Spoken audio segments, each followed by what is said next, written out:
राजस्थान में हस्तकला पढ़ रहे थे अपने, और राजस्थान की हस्तकला में कल अपने बात कर रहे थे अजरक व मलीर प्रिंट की बात कर रहे थे अपने। अजरक और मलीर प्रिंट के बारे में हमने देखा कि कहाँ का प्रसिद्ध है अजरक और मलीर प्रिंट, बालोतरा का। और अजरक प्रिंट की विशेषता क्या है? कपड़े के दोनों तरफ रंगाई या छपाई का काम है, प्रिंटिंग का काम है, वो किया जाता है। वो तो कौन सा प्रिंट है? अजरक प्रिंट है। और जब कपड़े के सिर्फ एक तरफ ही जो कढ़ाई या रंगाई छपाई का कार्य किया जाता है उसे क्या बोलते हैं? मलीर प्रिंट बोलते हैं। ये प्रमुख इन दोनों में अंतर है जो हमें ध्यान रखना है। आज आगे पढ़ते हैं हम इसके बाद मिरर वर्क। अगली हस्तकला कौन सी पढ़ रहे हैं? Mirror work. मिरर किसे कहते हैं? कांच को बोलते हैं।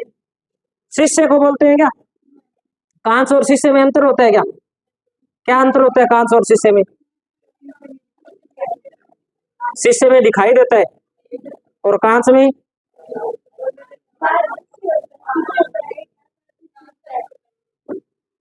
चलो कोई बात नहीं, अपने मिरर वर्क की बात करते हैं। मिरर वर्क क्या है? तो कांच के छोटे छोटे टुकड़े लेते हैं, कपड़े के ऊपर रखते हैं, और कपड़े के ऊपर रखने के बाद में उसके चारों ओर धागे से एक प्रकार से कढ़ाई कर देते हैं, ताकि जो कांच का टुकड़ा कपड़े के ऊपर रखा है ना, वो वहां से हिल नहीं सके, बाहर नहीं आ सके। तो वो कौन सा वर्क कहलाता है? मिरर वर्क कहलाता है। कई बार आपने देखे होंगे कोई ऐसे कपड़े देखे होंगे, ऐसी कोई चादर देखी होगी जिसके ऊपर के कांच लगे होते हैं बीच में, और उस कांच के चारों ओर ऊनी धागे से या सूती धागे से कढ़ाई करके उस कांच को वहां पर काबू कर दिया जाता है। बाड़मेर जैसलमेर के अंदर इस प्रकार की कला है, वो ज्यादा प्रचलित है। सबसे ज्यादा बाड़मेर के अंदर है। तो लिखेंगे कहाँ की प्रसिद्ध है सबसे पहले?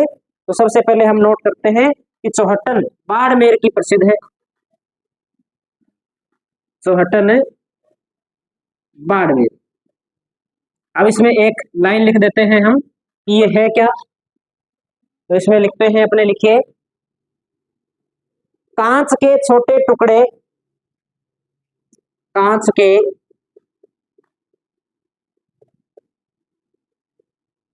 छोटे टुकड़े कपड़े पर रखकर उसके चारों ओर, उसके चारों ओर कढ़ाई करने की कला, कढ़ाई करने की कला मिरर वर्क के नाम से जानी जाती है। अगली बात करते हैं इसके बाद उस्ता कला।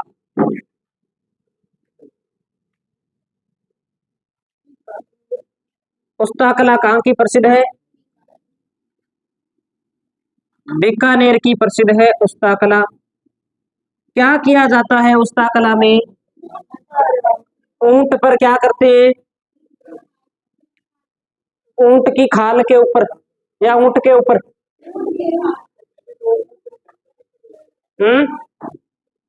ऊंट के ऊपर करके देखो, आप खा नहीं जाए ऊंट आपको। तो ऊंट के ऊपर कुछ नहीं किया जाता। तो लिखो मृत ऊंट की खाल पर नक्काशी करने की कला। शेर तो खाए ना खाए, ऊंट खा जाएगा। और ऊंट जब खाता है ना, एक बार पकड़ लिया उन्हें तो ऊंट छोड़ता और नहीं है। तो लिखो मृत ऊंट की खाल पर, मृत ऊंट की खाल पर नक्काशी करने की कला।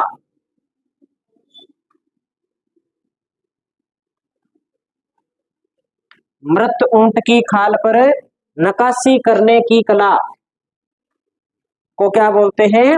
उस्ता कला बोलते हैं। ये बात में ध्यान रखनी। आगे लिखते हैं इसके बाद हम इसके प्रसिद्ध कलाकार लिख लेते हैं। हाँ, प्रसिद्ध कलाकार कौन है? हिसामुद्दीन उस्ता, प्रसिद्ध कलाकार।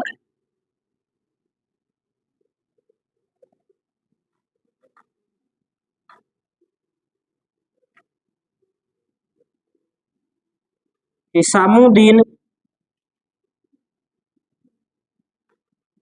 उस्ता, इसामुद्दीन उस्ता, उस्ता कला के प्रसिद्ध कलाकार हैं। ये बात में ध्यान रखनी। अगली कला पढ़ते हैं हम मथेरना कला।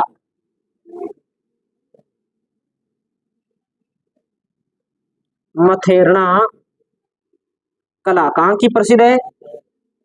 बीकानेर की प्रसिद्ध है मथेरना कला। क्या होती है मथेरना कला, बता सकता है कोई?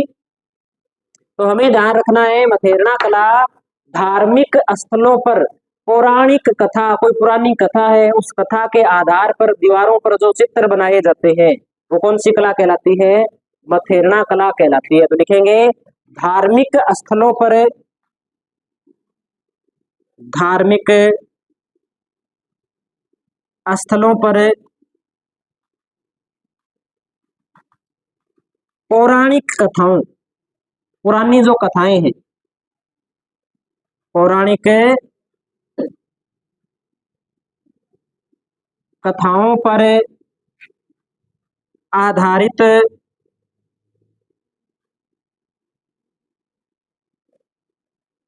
भित्ति चित्र बनाना, भित्ति यानी कि दीवार, दीवार पर चित्र बनाना, भित्ति चित्र बनाना।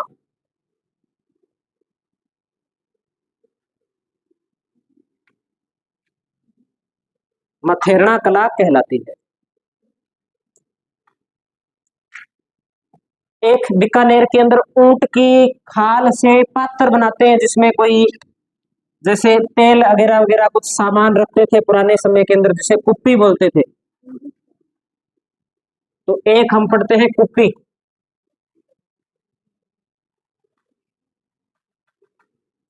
मेहंदी की कुप्पी की बात नहीं हो रही, देखो कुप्पी ऊंट की खाल से, ऊंट की खाल से बने पात्र या पात्र बनाने की कला क्या कहलाती है? कुप्पी कहलाती है। कहाँ की प्रसिद्ध है कुप्पी? बीकानेर की।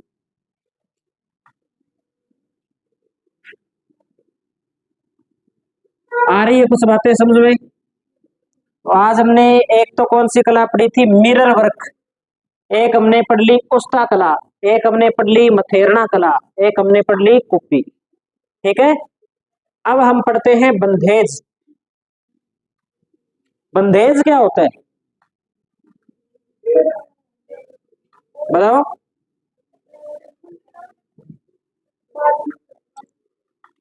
सही सही बताओ, बंधेज क्या होता है? जानते तो बंधेज है? लड़कियां बताएगी सही परिभाषा बताओ।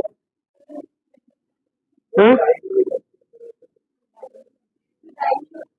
कढ़ाई गाय की कढ़ाई होती है। देखो देखो मैं बताता हूँ क्या होता है। बंधेज कपड़े के ऊपर धागा बांधते हैं पहले, और धागा बांधने के बाद में इस प्रकार से दो सिस्टम हो जाते हैं कि एक तो वो भाग होता है जहां पे रंग करना होता है, एक वो भाग होता है जहां कपड़े के ऊपर रंग नहीं चढ़ाना होता है। दाबू नहीं है, कपड़े धागे से बांधते हैं। जो दाबू है उसके अंदर तो अलग अलग दाबू है, मोम का दाबू है, मिट्टी का दाबू है, वहां अलग अलग है, वो अलग चीज है, ये अलग चीज है। इसमें कोई दबाया थोड़ी जा रहा है, इसमें तो धागे से क्या है, एक हिस्से को बांध के छोड़ा जाता है। जिस भाग को रंगना होता है उस भाग को रंग के अंदर डाल देते हैं, और जिस भाग को नहीं रंगना होता उस भाग में किसी प्रकार से क्या है, धागे से बांधने के बाद में उसमें पानी नहीं जा पाता जो रंगीन है, इसलिए वहां पे उस प्रकार का रंग नहीं होता। वहां पर जब उस भाग पे रंग करना होता है, जैसे पहले नहीं रंगा, तब दूसरे भाग को बांध देते, और जिस भाग पे रंग करना है उसे छोड़ देते हैं। अपने यहाँ पे बैठे रहते हैं एक दो, तो बरसाना में है ना, तो उसे क्या बोलते हैं? बंधेज बोलते हैं। तो लिखिए, बंधेज में लिखते हैं हम, कपड़े में धागा बांधकर रंगाई करने का कार्य। बंधेज क्या है? बंधेज में लिखेंगे कपड़े पर धागा बांधकर रंगाई करने का कार्य करना। रंगाई करने का कार्य करना कौन सी कला है? बंधेज कला है। ये बात में ध्यान रखनी। बंधेज का जनक किसे कहा जाता है? बंधेज कहाँ का प्रसिद्ध है? क्या बंधेज वही अलग अलग जगह का प्रसिद्ध है। बंधेज की जो सबसे बड़ी मंडी है वो जोधपुर है ना।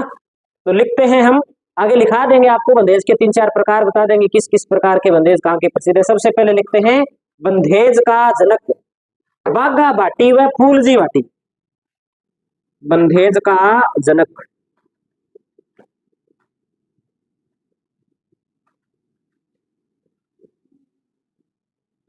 बाघा भाटी व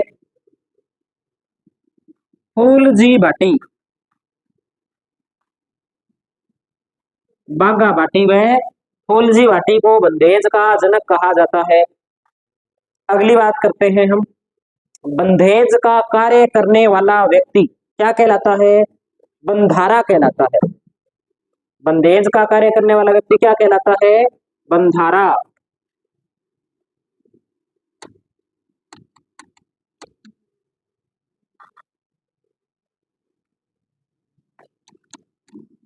तो लिख दीजिए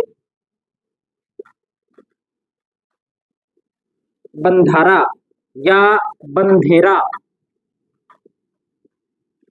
बंधेज का कार्य करने वाला व्यक्ति।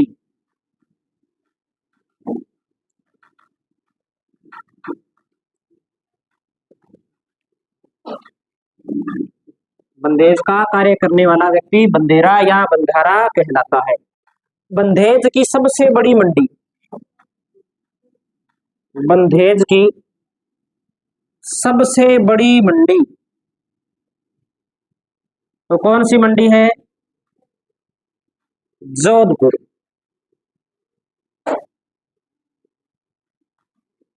बंधेज की सबसे बड़ी मंडी है जोधपुर, नोट कर दीजिए।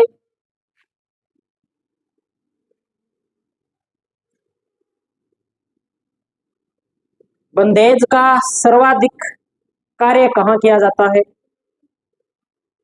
हाँ, नहीं जोधपुर नहीं है, सुजानगढ़ चूरू के अंदर। बंधेज का सर्वाधिक कार्य कहाँ किया जाता है? सुजानगढ़ चूरू में किया जाता है। बंधेज का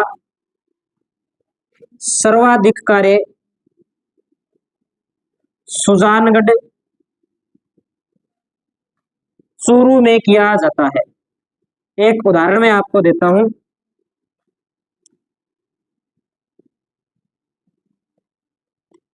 ओढ़नी जानते हो आप? अपने दादी नानी ओढ़ती है ओढ़नी, कहाँ के प्रसिद्ध है? बताओ, कहाँ के प्रसिद्ध है अपने आसपास में ओढ़नी? बताओ बताओ जल्दी बताओ, जो अपने क्षेत्र के अंदर ओढ़े जाते हैं।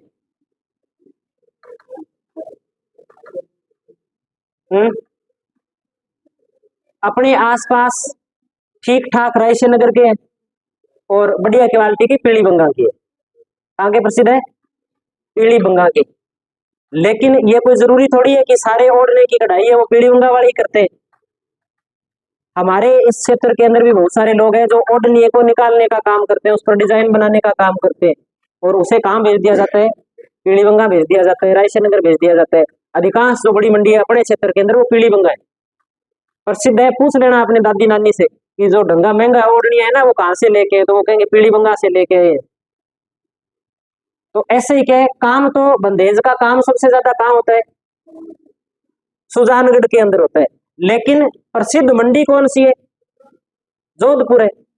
यही तो बात है, यही तो बात ध्यान में रखनी है। आगे नोट करते हैं, इसके बाद लिखिए आप, लिखिए शिकार अलंकृत बंधेज।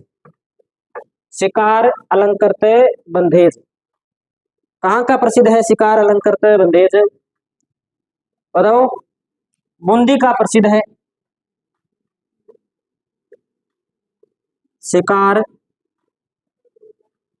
अलंकृत बंधेज बूंदी का प्रसिद्ध है। अगर हमसे पूछ ले कि बारीक बंदेज कहाँ का प्रसिद्ध है, तो बारीक बंदेज सवाई माधोपुर का प्रसिद्ध है। बारीक बंदेज कहाँ का प्रसिद्ध है, सवाई माधोपुर का प्रसिद्ध है। और बंदेज का प्रसिद्ध कलाकार कौन है, तैयब खां। 2001 के अंदर इसे पद्मश्री पुरस्कार मिला था। तो लिखेंगे प्रसिद्ध कलाकार,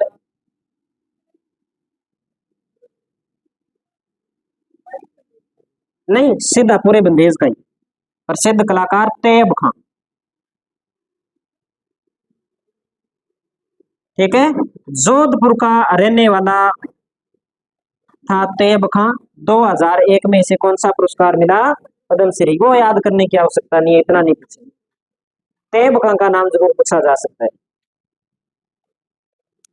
तो तैयब खां का नाम हम याद रखेंगे। मैंने श्रीलाल जोशी और पार्वती जोशी का नाम लिखवाया है आपको कहीं, किससे संबंधित है, फर्ज से संबंधित है। मैंने आपको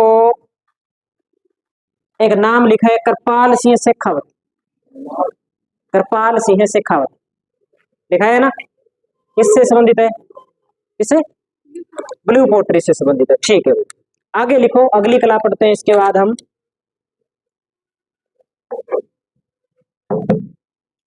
गोटा।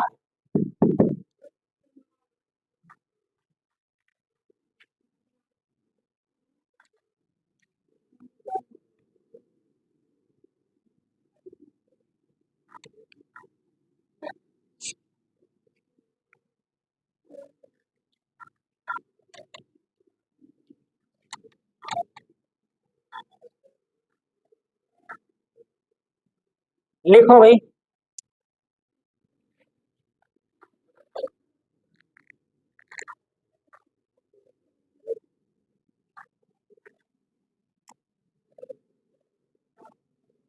गोटा में लिखिए। गोटा क्या होता है, एक प्रकार से आपने नाम सुना होगा, जैसे अपने क्षेत्र में अपने क्षेत्र में दो चीजें प्रसिद्ध है। एक तो जैसे चुनरी होती है, चुन्नी होती है, उस चुन्नी के चारों तरफ एक पतला चमकीला थोड़ा कठोर टाइप का कपड़ा लगता है ना, जिसे अपने गोटा बोलते हैं। और गोटे का थोड़ा सा जो बड़ा रूप होता है, जो ओढ़नी के चारों ओर लगता है, उसे अपने इस क्षेत्र में क्या बोलते हैं, कांगरा बोलते हैं। उसे क्या बोला जाता है, कांगरा बोला जाता है। लगभग आप समझ गए होंगे, तो हम लिख लेते हैं। गोटा के अंदर लिखिए,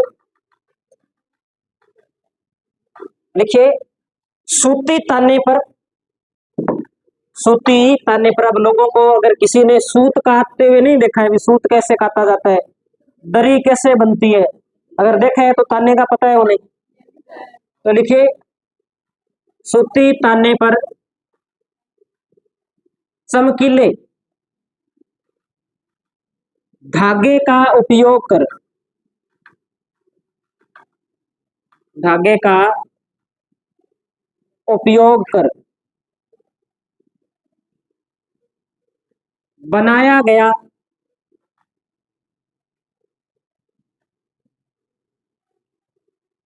पतला लंबा कपड़ा, जिसका उपयोग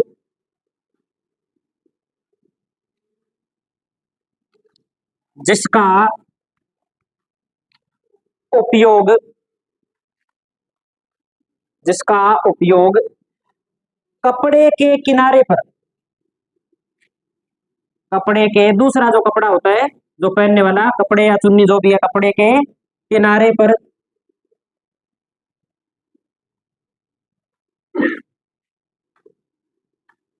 टांके के माध्यम से किया जाता है।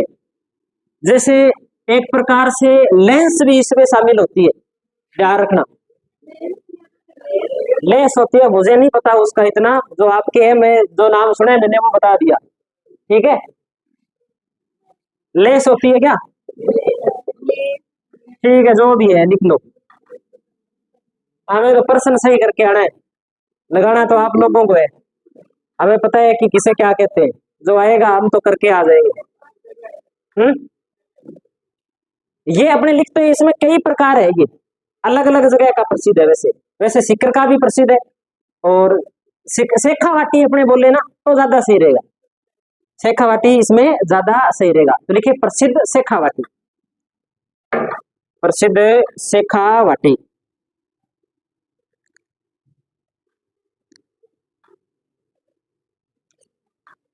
शेखावाटी।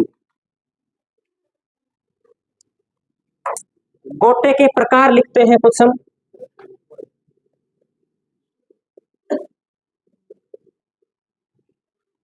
जैसे एक है लप्पा, एक है लप्पी, एक है गोखरू, गोखरू, किरण, किरण, चंपाकली, चंपाकली, लप्पा, लप्पी, गोखरू, किरणे, चंपाकली। एक और लिख लीजिए आप, लहर गोटा, लहर गोटा। ये नाम हमें याद रखने। कई बार क्या है, ये और बात नहीं पूछ करके सीधे ये नाम दे देता है कि गोखरू, किरण, चंपाकली क्या है, तो गोटे के प्रकार है। तो एकला नाम, अकेला नाम नहीं देगा ना, दो तीन नाम साथ में देगा, दो तीन नाम साथ में देगा। ये बात भी हमें ध्यान रखनी है। क्या चीज है? लहर गोटा, लहर गोटा, चंपाकली, किरण, गोखरू।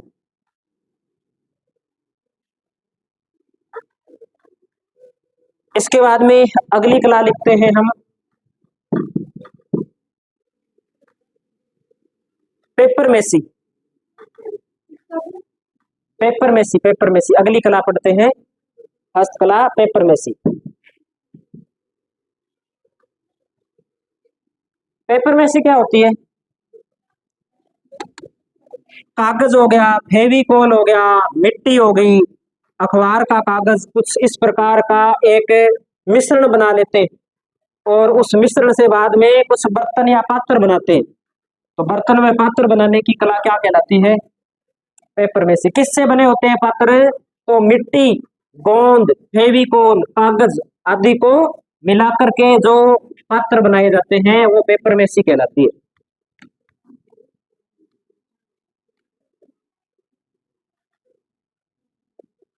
पेपर मेसी लिखो, मिट्टी, गोंद, कागज, फेविकोल आदि को मिश्रित कर,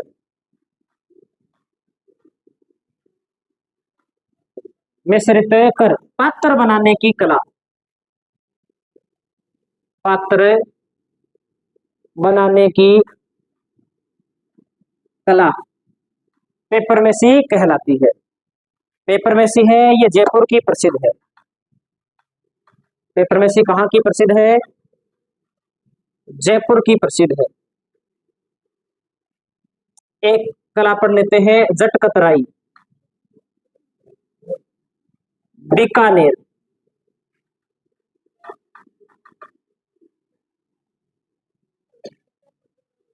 जीवित ऊंट, जीवित ऊंट के बाल काटकर डिजाइन बनाने की कला, डिजाइन बनाने की कला। और लास्ट हमें हस्तकला पढ़ते हैं, मोकड़ी। लाख से चूड़ी बनाने की जो कला है वो क्या कहलाती है? मोकड़ी कहलाती है। और लाख से बनी हुई चूड़ियां भी मोकड़ी कहलाती है।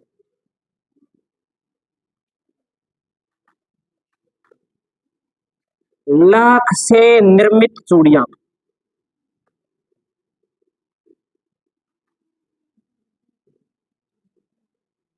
लाख से निर्मित चूड़ियां जयपुर की प्रसिद्ध है। और अगर हमसे पूछे कि लाख के आभूषण कहाँ के प्रसिद्ध है, तो उदयपुर के प्रसिद्ध है। लाख की चूड़ियां जयपुर की प्रसिद्ध है और लाख के आभूषण उदयपुर के प्रसिद्ध है।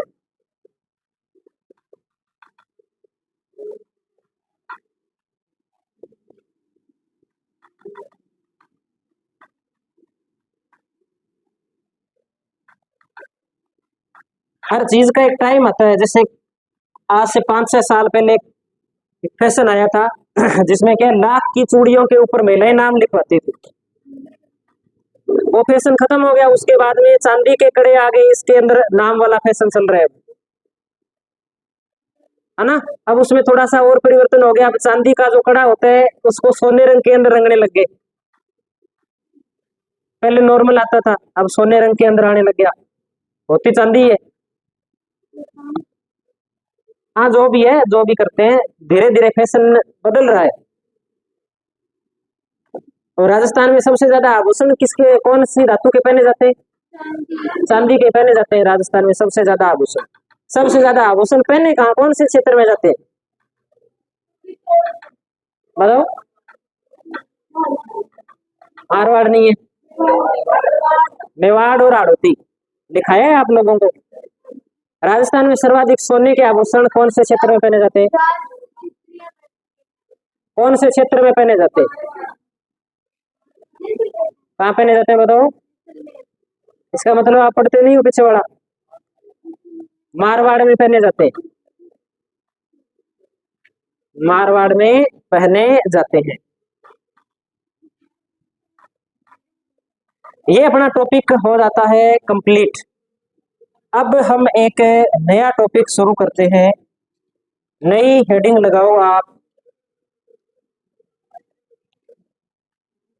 राजस्थान के रीति रिवाज, है ना। रीति रिवाज रह गया था। संस्कार पढ़े थे, रीति रिवाज नहीं पढ़े थे हमने सारे। देखिए, राजस्थान के रीति रिवाज,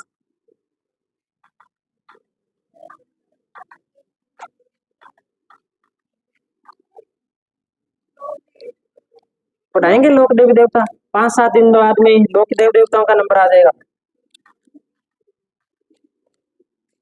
उसमें ज्यादा टाइम नहीं लगेगा।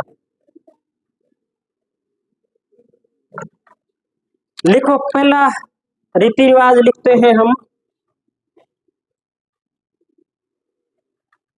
सबसे पहले आप लिखिए सती प्रथा।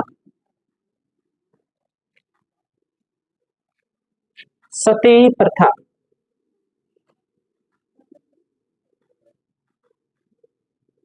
सती प्रथा क्या होती है?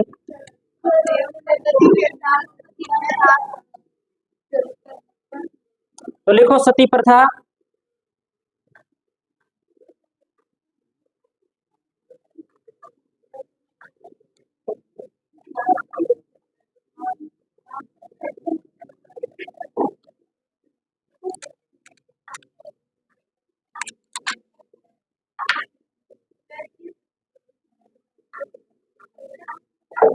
क्या होती है सती प्रथा?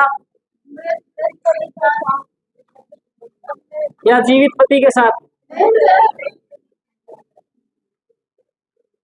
लिखो, मृत पति के साथ, मृत पति के साथ पत्नी का, पत्नी का चिता के साथ बैठकर या चिता पर बैठकर, या जहां पर उसका अंतिम संस्कार किया जा रहा है, चिता पर बैठकर अपने प्राणों की आहुति देना, आहुति देना सती प्रथा। फिर एक लिखते हैं हम अनुमरण। अनुमरण, अनुमरण क्या होता है? अनुमरण किसे कहते हैं? वो तो चलो ठीक है, सती प्रथा आपने बता दी। अनुमरण होता है कि पति की मृत्यु कहीं और हो जाए और पति का अंतिम संस्कार कर दिया जाए। पत्नी को पता ही नहीं हो कि पति का क्या कर दिया, अंतिम संस्कार कर दिया। बाद में पता चलता है कि पति का तो अंतिम संस्कार हो गया। तब पति की निशानी के साथ में पत्नी का सती होना क्या कहलाता है? अनुमरण कहलाता है। तो लिखेंगे, इसमें लिख दीजिए, पति की निशानी के साथ पत्नी का सती होना। 2 नंबर, पति की निशानी के साथ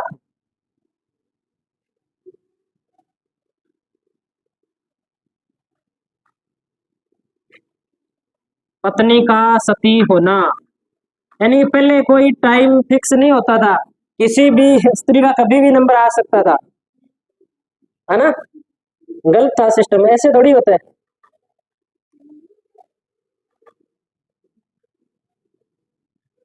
आगे लिखते हैं इसके बाद, जोहर। एक महासती और होता है ना, महासती ये थोड़ी होता है।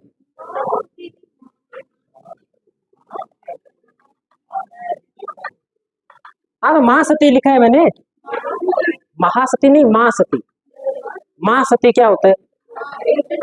जब अपने बेटे के साथ माँ सती हो जाती है ना? जब चिता पर रखते हैं बेटे को, तब माँ बैठती है और माँ की गोद में बेटे का सिर रखा जाता है और उसके साथ में माँ सती हो जाती है। उसे क्या बोलते हैं? माँ सती। तो लिखेंगे, अपने बेटे के साथ, अपने बेटे के साथ माँ का सती होना, माँ का सती होना। आगे बढ़ते हैं हम, जोहर। पहले केसरिया पढ़ते हैं, पहले पढ़ते हैं केसरिया। कोई किसी ने बदला लेना हो तो जोर पहले भी करवा सकता है ना? बताओ क्या होता है केसरिया? केसरिया के बारे में हमें जब ध्यान रखना है कि किसी राज्य पर जब कोई शत्रु आक्रमण कर देता है, जब लड़ने के अलावा और कोई चारा नहीं बचता कि लड़ना ही पड़ेगा, तब केसरिया वस्त्र धारण करके युद्ध में मरने मरना तो है ही, मरने मारने के उद्देश्य से सब युद्ध में जाते हैं और लड़ते हुए वीर गति को प्राप्त हो जाते हैं। उसे क्या बोलते हैं? केसरिया कहते हैं। तो लिख दीजिए, युद्ध ने टाले जाने की स्थिति में, युद्ध ने टाले जाने की स्थिति में केसरिया वस्त्र धारण कर, केसरिया वस्त्र धारण कर मरने व मारने के उद्देश्य से, मरने व मारने के उद्देश्य से लड़ते हुए वीर गति को प्राप्त होना, वीर गति को प्राप्त होना क्या कहलाता है? केसरिया कहलाता है। और जब केसरिया हो जाता है, यानी कि वीर युद्ध में लड़ते लड़ते वीर गति को क्या हो जाते हैं? प्राप्त हो जाते हैं।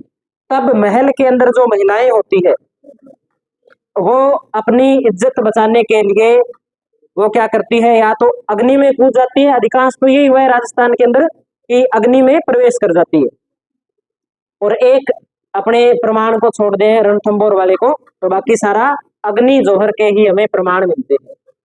तो हमें हमारी किताबों में ये मिलेगा कि अग्नि में क्या कर जाती है? महिलाएं प्रवेश कर जाती है, तब उसे क्या कहते हैं?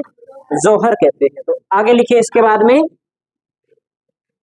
जोहर। जोहर लिखते हैं अपने,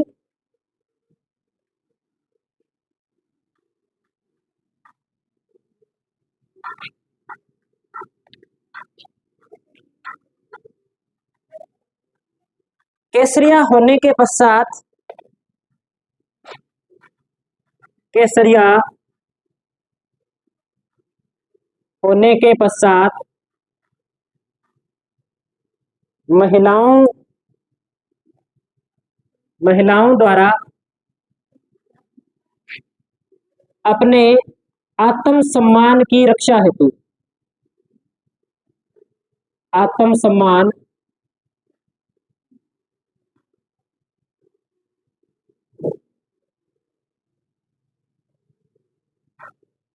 आत्मसम्मान की रक्षा हेतु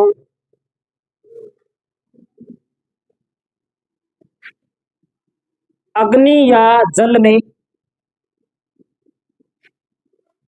में प्रवेश कर प्राणों की आहुति देना, प्राणों की आहुति देना।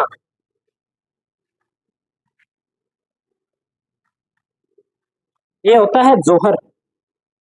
जब केसरिया और जोहर दोनों हो जाए तब उसे क्या कहते हैं? साका कहते हैं।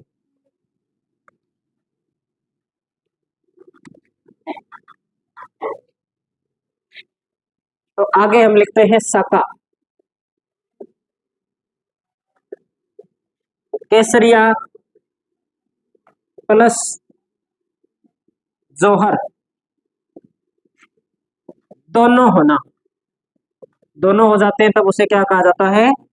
साका कहा जाता है। और एक होता है अर्ध साका। अर्ध साका क्या है? केसरिया तो होता है, जोहर नहीं होता। या ऐसे लिखे कि केसरिया या जोहर दोनों में से किसी एक का होना, तो लिखेंगे अर्ध साका। तो इतिहास में कहीं ऐसा भी तो हुआ होगा, अपने तो नहीं हुआ, कि केसरिया करने के लिए गए थे लेकिन जीत गए, लेकिन सूचना ये मिलेगी केसरिया हो गया, पीछे राजा जी आए तो पीछे जोहर हुआ पड़ा था। वो तो अपने वहां पर तो केसरिया केसरिया हुआ था, जोहर नहीं हुआ था। वो उसने अमीर अली ने आक्रमण किया था, तब की बात है। केसरिया या जोहर, केसरिया या जोहर दोनों में से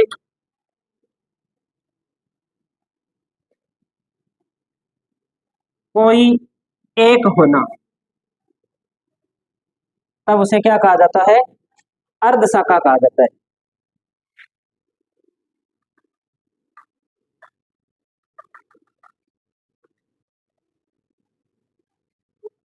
कर लिया नोट यहां तक? अगला लिखिए इसके बाद में तागा।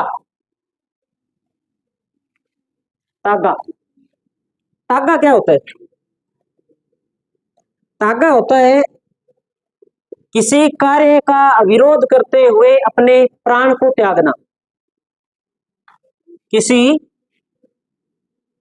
कार्य का विरोध करते हुए,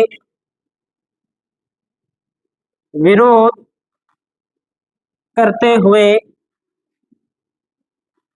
प्राणों को या प्राणों को त्यागना, ऐसे लिख देते, प्राणों को त्यागना क्या कहलाता है? तागा कहलाता है। तागा लिख दीजिए। टाइम हो गया पड़े अभी? कितने? 5 मिनट पड़े? लिखो फिर आगे हेडिंग लगाइए, सागड़ी या बंधुआ मजदूरी।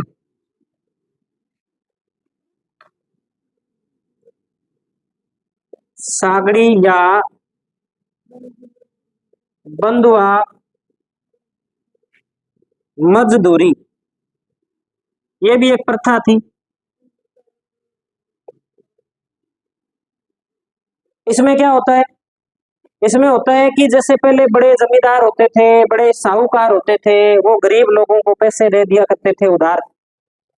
अब पैसे उधार देने के बाद में क्या है, जब तक वो पैसे वापस नहीं लौटाते थे तब तक उनके परिवार के किसी व्यक्ति को बिना वेतन दिए अपने घर पे रखते थे और उससे काम करवाते थे बिना पैसे दिए।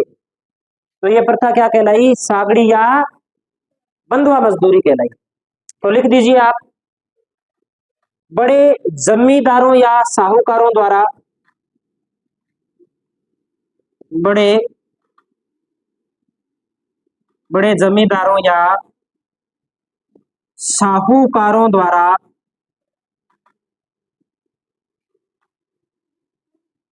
गरीबों को पैसे उधार देने के बदले, पैसे उधार देने के बदले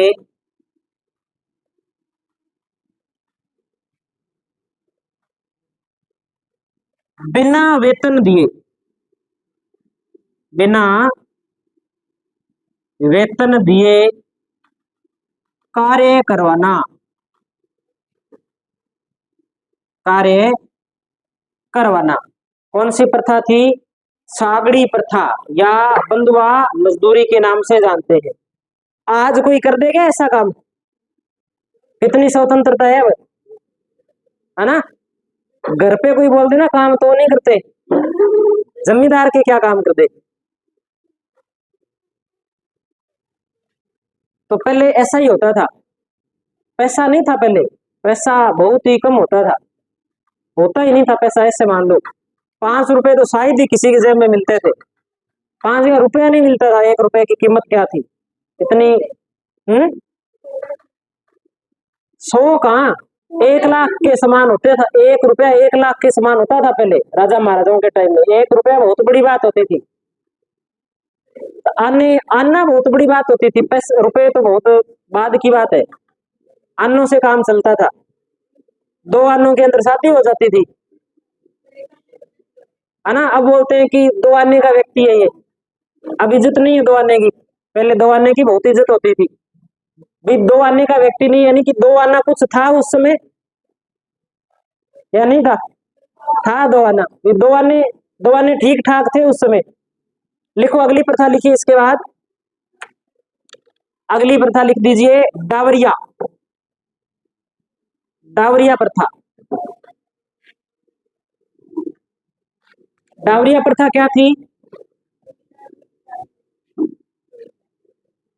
डावरिया प्रथा में क्या होता था कि जब राजा अपनी बेटी का विवाह करता था तब वो दहेज के अंदर कुंवारी कन्याएं देता था, है ना, दासियों के रूप में। उसे क्या कहा जाता था? डावरिया कहा जाता था। तो लिखिए डावरिया।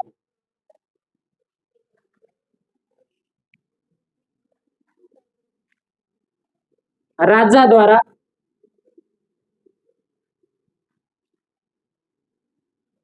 अपनी पुत्री के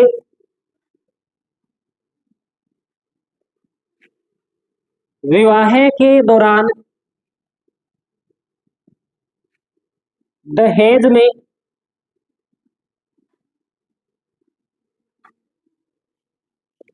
कुंवारी कन्या देने की प्रथा, देने की प्रथा। लड़कियां खूब होती थी पहले, कहते ये दो हमारे लिए ले जाओ, 2 पड़ोसियों के वहां से ले जाओ, ऐसे ले जाते थे। 100, 200, 500, 1000 इच्छा अनुसार लड़कियां दे देते थे।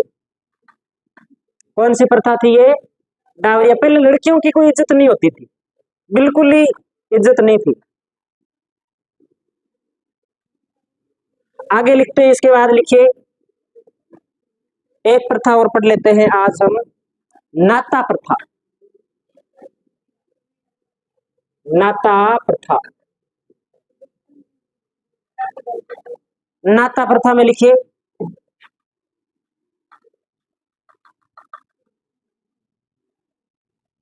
लिखिए समझौते के तहत, समझौते के तहत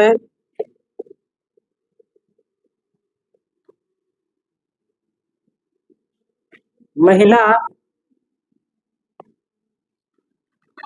पूर्व पति को छोड़कर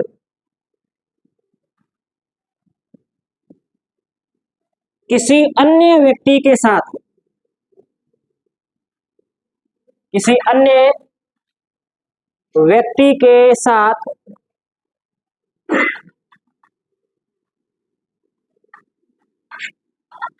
जीवन यापन करती थी, जीवन यापन करती थी।